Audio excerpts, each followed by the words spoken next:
भाई संतोष जिला अध्यक्ष किसान मोर्चा, संजय यादव जी उप चेयरमैन, भाई राजेंद्र धनखड़ जी, रामपाल धनखड़ जी, विकास सरपंच, धर्मपाल सरपंच, इंद्रजीत सरपंच, अनिल सरपंच, महेंद्र यादव, ओप सिंह एक्स डीएसपी, भाई दिनेश कुमार, ईश्वर पहलवान, पंडित श्री कृष्ण जी, वीर सिंह सरपंच, उषा शरोही, मनीष मक्कड़ और गुड़गांव जिले के सभी किसान भाइयों, मेरी माता बहनों, नौजवान साथियों, पत्रकार छायाकार बंधु, सबसे पहले तो आप लोगों को इस हौसला बधाई के लिए मैं मुबारकबाद देता हूं कि आपने शुरुआत और लोकतंत्र के अंदर अपने हक की लड़ाई लड़के हक को छीनना पड़ता है। सरकार राजी खुशी कोई सरकार नहीं देती। आज लगभग 12 महीने 26 तारीख को किसान मोर्चे के नेतृत्व में लगातार किसान भाइयों का धरना चल रहा है और दुनिया का सबसे बड़ा आंदोलन, सबसे शांति प्रिय आंदोलन, सबसे मजबूत आंदोलन, और फिर भी 12 महीने हो गए सरकार के कानों में जू नीचे, और आप लोगों तो जखरा ही नहीं उठाया। कोर्टों में आप गए, कोर्टों में केस लड़े, सुप्रीम कोर्ट चले गए, फैसला हक में चला गया, फिर वापस, फिर नीचे, फिर ऊपर। कोई भी फैसला हो, सरकार चाहे तो अमेंडमेंट कर सकती है, कोई फैसला भी आ जाए तो उसमें भी सुधार कर सकती है, ये आपका हक है। मैं 2-3 बात आपको बताना चाहता हूँ। ये जो फरीदाबाद और गुड़गांव, ये इनकम का सरकार का सबसे बड़े स्रोत 2 जिले हैं, गुड़गांव और फरीदाबाद, और इनकी जमीन, किसानों की जमीन कोई भी सरकार हो, उन्होंने एक्वायर किया और प्राइवेट कंपनियों को दे दिया, और बीच में जो किसी भाई ने एतराज कर भी दिया तो उसको उड़ा के द्वारा एक्वायर करा लिया और उसका मुआवजा भी नहीं मिला। मैंने तो पिछली बार विधानसभा में उठाया था, ऐसे कई हजार आदमी हैं किसान भाई जिनकी जमीन भी चली गई और पैसा भी नहीं मिला, बेबस हो रहे हैं। हम मालिक थे और मालिक से सरकार ने मजदूर बना दिए, मजबूर बना दिए।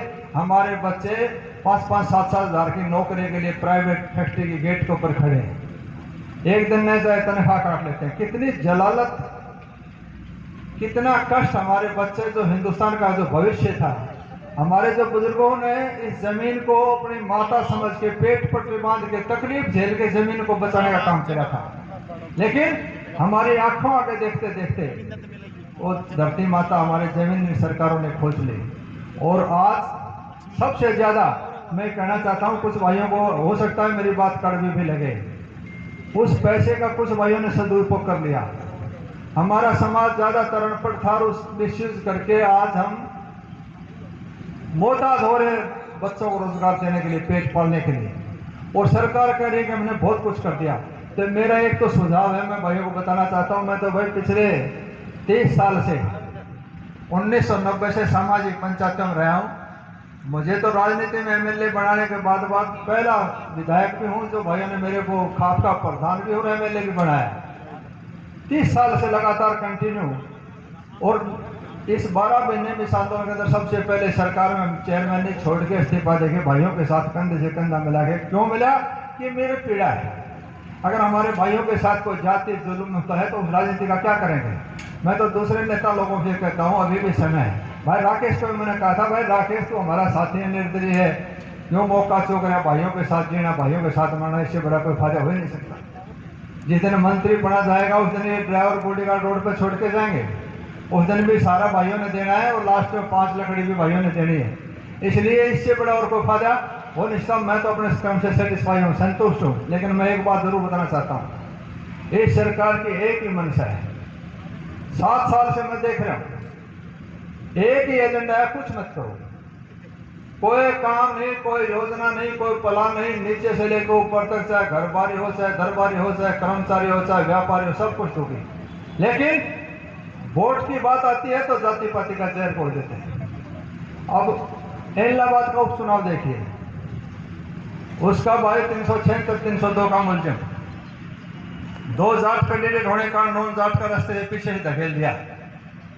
लोगों ने जाति पाति के कारण उसको वोट दे दिया। ये सोच को बदलना होगा।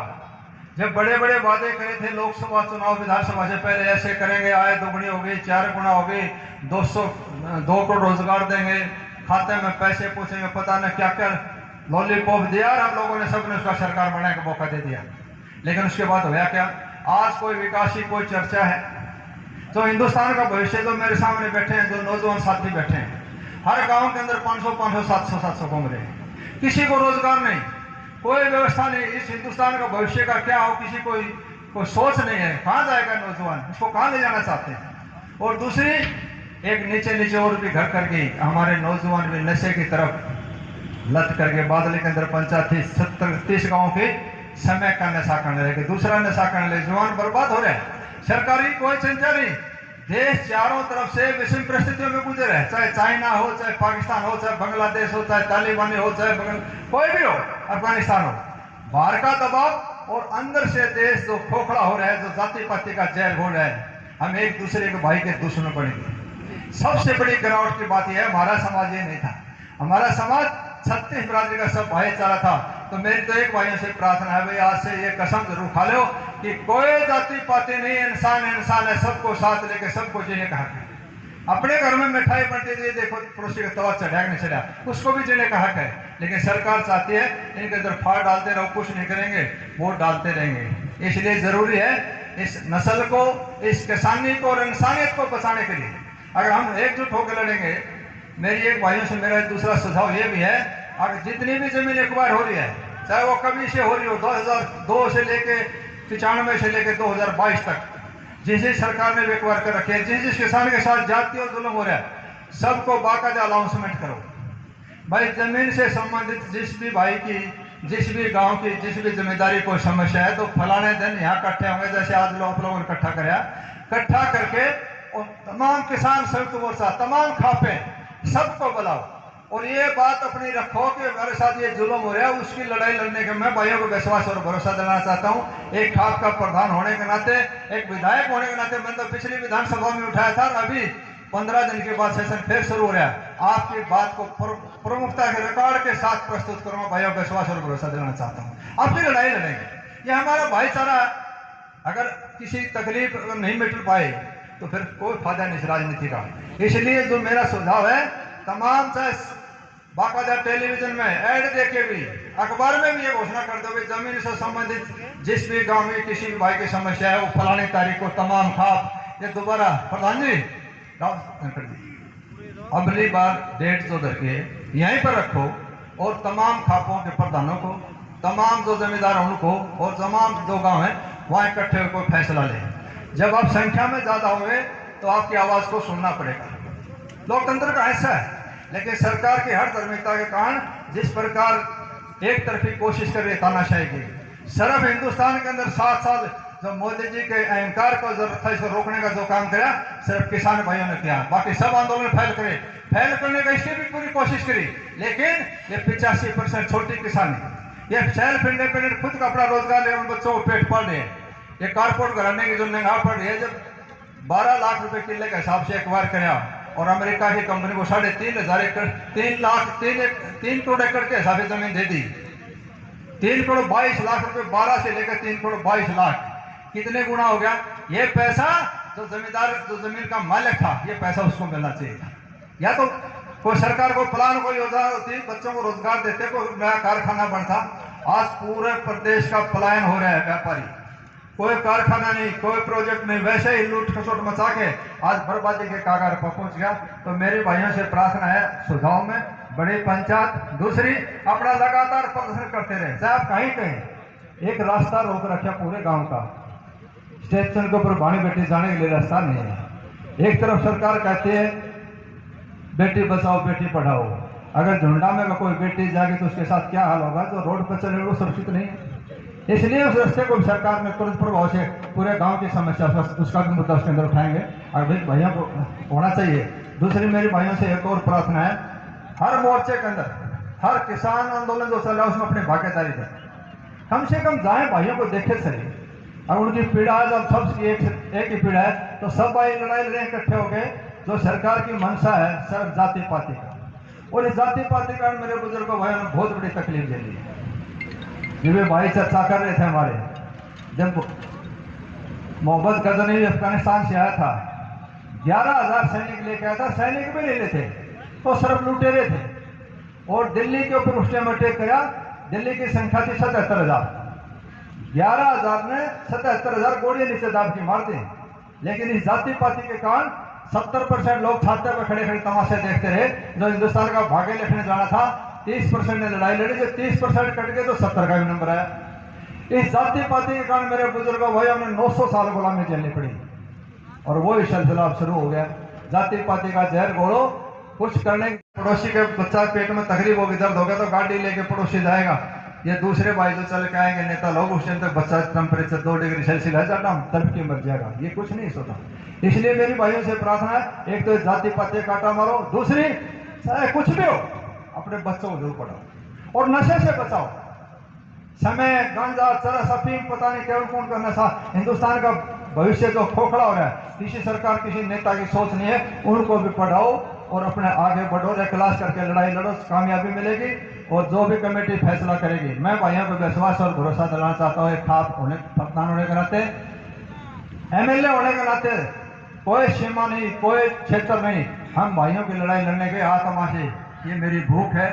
मुझे किसी प्रकार की वो नहीं है, लेकिन मेरी इच्छा है कि मैं भाइयों की लड़ाई लड़ने में मुझे शांति मिली हुई। और मुझे क्या चाहिए?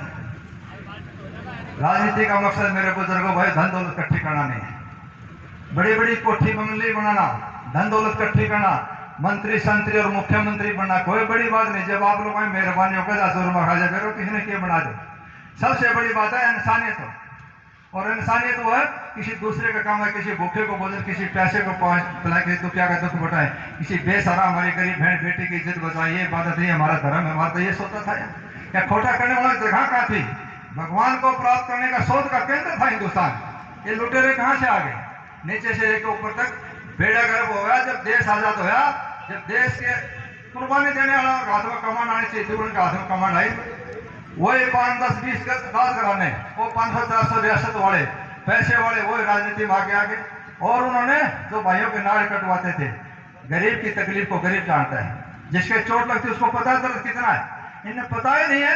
इसलिए सर मिल गए कि मकसद है दौलत इकट्ठी करो। विदेशों के अंदर पैसा जमा कर रहे हैं, कहाँ ले जाएंगे इस पैसे को? लेकिन एक बात जरूर याद रखना, जिसने भी गरीब को उल्टा गरीब का शोषण करा उसका बेड़ा गर्क जरूर हुआ। उसका घोड़ा बिना पानी डूब जाएगा चाहे कोई हो। और एक पीछे आप लोगों ने देखा भी होगा, ये नेता लोग भी कहते हैं कि तो इलेक्शन लड़ने वाले बैठे हैं, राजनीति वाले बैठे हैं, तालिबानी बैठे हैं, उग्रवादी बैठे हैं।